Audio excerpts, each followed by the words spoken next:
El Prisdat ya. Beliau ini bergerak di industri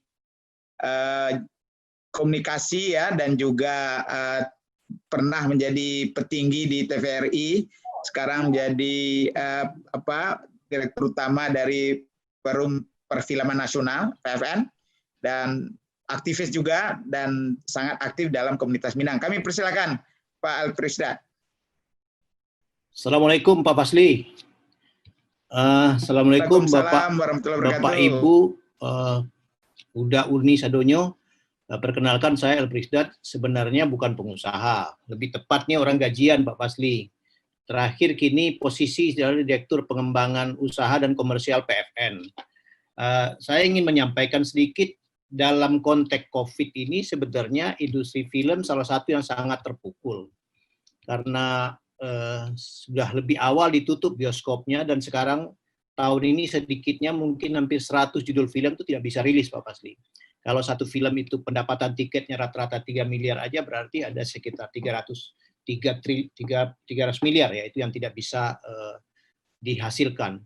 Turunannya adalah karyawan film yang sebenarnya mereka tidak masuk ke dalam jaringan BPJS yang tadi disampaikan oleh Pak Ketua Asita, dan mereka tidak dapat santunan karena mereka bekerja di industri kreatif. Jadi sekarang posisinya memprihatinkan lah. Tapi yang menarik juga sebenarnya meminjam perspektif berbeda dari siapa tadi Pak Doni Oskaria, memang kita harus bisa melihat cara yang lain. Memang sekarang bioskop ditutup, tetapi nanti setelah pulih mungkin 3 bulan setelah normal baru bioskop akan dibuka kembali, tapi permintaan akan konten audiovisual itu meningkat.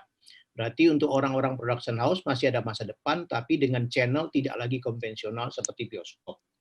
Itu sedikit pengantar Pak Fasli. Kemudian soal ini topiknya terlalu luas saya rasa ya, karena bicara 4.0, bicara COVID dan lain-lain. Saya sebenarnya sudah membuat satu highlight apa yang bisa dilakukan.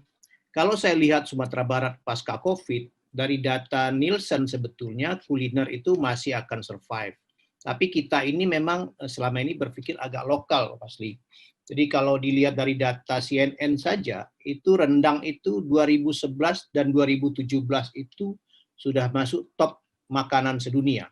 Tapi sekarang 2020 belum ada gerakan nyata yang mempromosikan rendang sebagai global food dari Indonesia. Kita bandingkan dengan Thailand yang punya tom yum atau sushi yang Jepang atau bibimbapnya South Korea, Korea Selatan, kita jauh kalah. Jadi menurut saya sekarang itu untuk era pasca COVID yang dimana sebetulnya, di ekonomi 4.0 itu poin-poin penting yang perlu disiapkan adalah sebenarnya soft skill. Soft skill kita itu yang diperlukan adalah complex problem solving, critical thinking, creativity, judgment, service orientation, negotiation, dan lain-lain itu. Dari lebih kurang 10 poin itu, mungkin yang kurang itu hanya service orientation. Itu orang Padang agak susah itu. Sekarang saja restoran Padang yang besar di Sumatera Barat itu, kalau nggak salah karyawannya dari Sukabumi. Jadi memang problem di situ. Di sisi lain kita mengandalkan resources dari pariwisata dan UMKM. Jadi mau nggak mau sebetulnya itu yang harus dilakukan. Apa yang saya lihat pasca COVID, karena food masih menjadi komoditi penting, sekarang itu UNP sudah membuat jurusan kuliner Minang, Pak Fasli. Mungkin sudah pada tahu juga, mereka bekerjasama dengan Pemko Payakumbuh untuk menjadikan pengusaha rendang di Payakumbuh sebagai tempat praktek. Saya mengusulkan sebetulnya setelah kita keluar dari COVID, apa yang perlu dilakukan adalah menargetkan standarisasi cuisine, standarisasi makanan Minangkabau. Yang pertama kali yang mudah diingat dan sudah ada brand equity-nya adalah rendang. Pertanyaan kritisnya adalah bisa nggak kita ini berkumpul untuk menargetkan proses produksi rendang itu mendapat ISO standar 22.000, standar untuk makanan. Kalau bisa itu adalah satu brand yang bagus untuk quick win di orang Padang. Dapatkah itu dilakukan dalam 6 bulan? Itu PR bersama. Tapi kalau saya lihat harusnya bisa, karena di sini, di forum ini misalnya, kita sudah punya Minang Diaspora Network, di mana jaringannya mungkin hampir seluruh dunia. Kemudian sudah ada inventory brandnya, siapa yang tidak kenal rendang itu.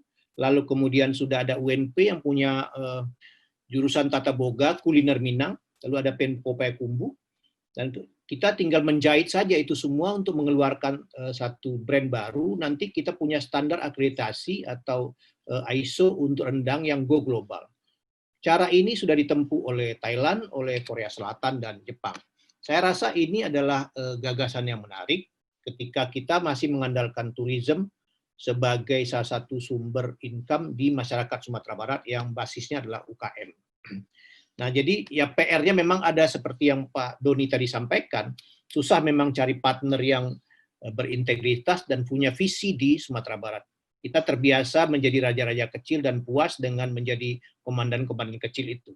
Kasus Tanah Abang misalnya, karena kita sendiri-sendiri, dulu Tanah Abang punya orang Minang, kemudian bergeser ke Cipulir, sekarang mundur lagi ke Cipadu.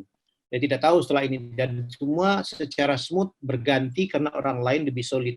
Jadi tantangan orang Minang tidak hanya soal service orientation dan tadi visi dan integritas, tapi juga bagaimana membangun jaringan, Pak Fasli.